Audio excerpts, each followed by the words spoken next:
नमस्कार, आशाच रेसिपीमध्ये तुम्हा सर्वांचं स्वागत आहे। आज आहे आषाढी एकादशी। पहिल्यांदा आषाढी एकादशीच्या तुम्हा सर्वांना खूप खूप शुभेच्छा। आज आषाढी एकादशी निमित्त मी तुम्हाला रताळाचा खीस कसा करायचा आणि ताकातली शेंगदाण्याची आमटी याचा व्हिडिओ दाखवणार आहे। त्याच्यासाठी मी 2 रताळे धुवून स्वच्छ खिसून घेतलेत। 4-5 मिरच्या चिरून घेतल्यात बारीक। आपण आता या फोडणीला टाकून घेऊया। चमचाभर तेल घालून घ्यायचं आहे।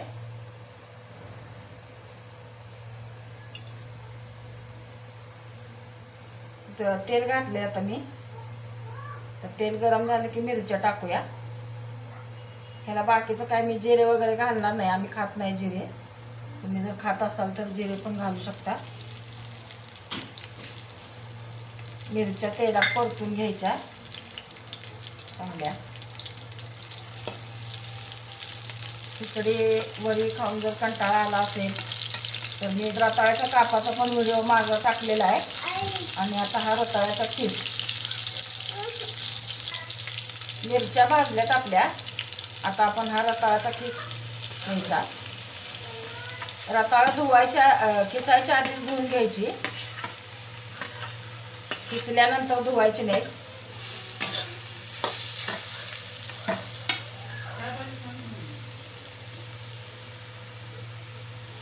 2 मिनिटं हलवून घेऊया।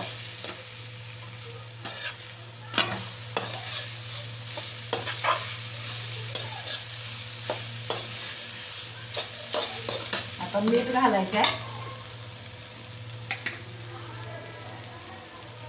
चवीनुसार मीठ घालूया आणि परत परतून घ्यायचं आहे। पाण्याचा वापर करायचा नाही। पाणी न घालता रताळे कशी उकळायची त्याचा पण व्हिडिओ टाकलेला आहे। तर चांगली वाफ येऊन द्यायची। झाकून ठेवूया।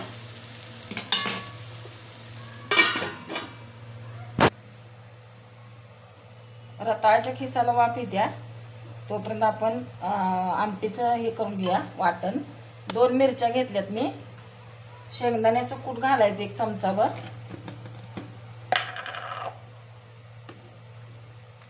मोठा चमचा घेतलाय मी। हे 2 वाट्या ताक आहे। तुम्हाला किती पाहिजे तेवढं घ्या कराय। 2-3 माणसासाठी बास होते। ह्याच्यात अजून थोडं पाणी घालणार आहे। हे ताक घालायचं आणि एकदम बारीक पेस्ट करून घ्यायची। मीठ घालायचं आपल्याला चवीपुरतं।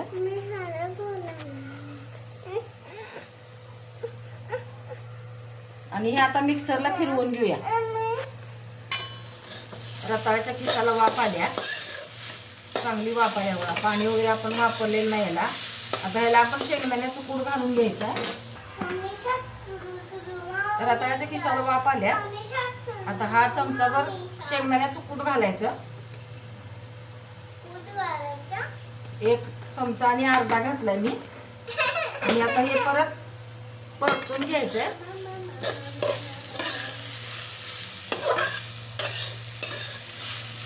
आणि 2 मिनिटं परत झाकून ठेवायचं आपल्याला।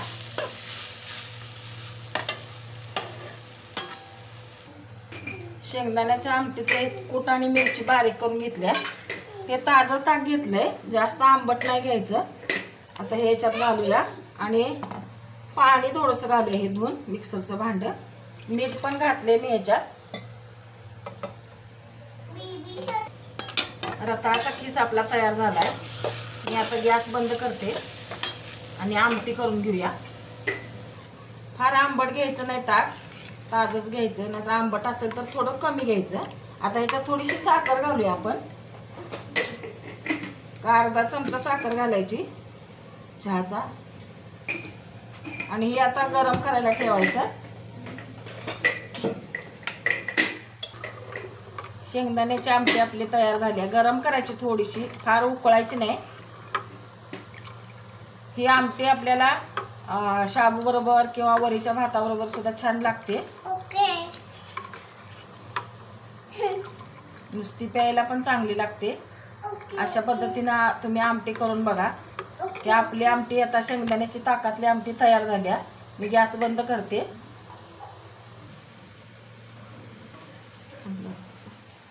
अशा पद्धतीनं आपला आषाढी एकादशीचा फराळ तयार आहे. रताळाचा खीस, शेंगदाण्याची आमटी, काकडीची कोशिंबीर आणि राजगिऱ्याचा लाडू. व्हिडिओ आवडला तर लाईक करा, शेअर करा, सबस्क्राईब करा, बेल आयकॉन दाबायला विसरू नका. परत भेटूया अशाच एखाद्या छानशा व्हिडिओ बरोबर. तोपर्यंत रामकृष्ण हरी.